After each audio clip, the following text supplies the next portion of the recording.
Media, electronic media, social media అందరికీ నమస్కారం.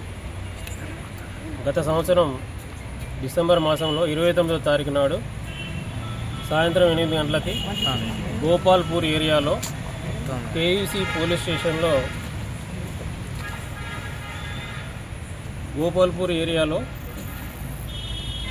Gambling ఆడుతున్నారు, పత్తాలు ఆడుతున్నారు, మూడు ముక్కలు ఆడుతున్నారు అనే ఇన్ఫర్మేషన్ మీద విజయ్ కుమార్ ఎస్ఐ గారు తన సిబ్బందితో పోయి ఒక ఇంట్లో రేడ్ చేసి 9 మందిని అదుపులోకి తీసుకున్నారు.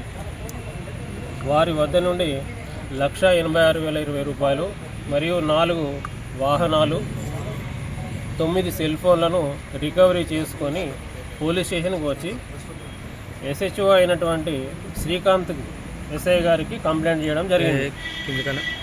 విజయ్ కుమార్ గారు ఇచ్చిన అప్లికేషన్ మేరకు శ్రీకాంత్ గారు ఎఫ్ఐఆర్ ఇష్యూ చేసి పోలీస్ స్టేషన్కి తీసుకొచ్చినటువంటి ఎవరైతే 9 మంది నేరస్తులు ఉన్నారో వారికి షూరిటీలు అదే రోజు ఇచ్చి పంపించేశారు.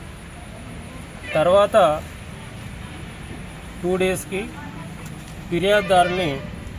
ఫిర్యాదుదారు ఎవరు అంటే ఆ 9 మందిలో ఒకరు, అతన్ని పిలిపించి 30,000 రూపాయలు ఇవ్వాలి, లేకుంటే నేను రిమాండ్ చేస్తా అని బెదిరించినాడు. అతని వద్ద 30,000 లేకపోవడంతో 15,000 అదే రోజు ఇచ్చినాడు. 15,000 తర్వాత ఇస్తా అని చెప్పారు. సో మళ్ళీ 2 డేస్ తర్వాత శ్రీకాంత్ ఎస్ఐ గారు మా ఏసీబీకి ఫిర్యాదు చేసినటువంటి ఫిర్యాదుదారునికి ఫోన్ చేసి పలుమార్లు 15,000 రూపాయలు ఇవ్వాలి, లేకుంటే మాత్రం రిమాండ్ చేస్తానని బెదిరించడంతో అతనికి డబ్బులు ఇవ్వడం ఇష్టం లేక మా ఆఫీస్కి వచ్చి ఫిర్యాదు చేయడం జరిగింది.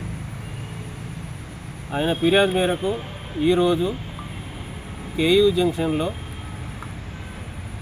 15,000 రూపాయలు లంచం శ్రీకాంత్ గారికి ఇస్తుండగా మేము రెడ్ హ్యాండెడ్గా పట్టుకున్నాము.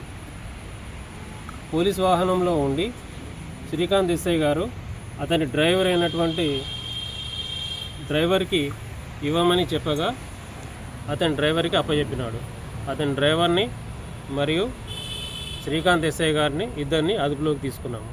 వీరిద్దరిని రేపు ఏసీబీ కోర్టులో ప్రొడ్యూస్ చేస్తాము. పబ్లిక్ అప్పీల్ ఏంటంటే ఎవరైనా కూడా మీ పని చేయడానికి డబ్బులు కనుక డిమాండ్ చేస్తే మా టోల్ ఫ్రీ నెంబర్ 1064కి ఫోన్ చేయాలని చెప్పి మనవి. ఈ రేడ్లో నాతో పాటు ఎల్ రాజు, ఎస్ రాజు మరియు ప్రభాకర్ ఇన్స్పెక్టర్లు పాల్గొన్నారు. చరిత్ర సృష్టించినోడు ఇప్పుడు ఆ చరిత్రని తిరగరాయబోతున్నాడు.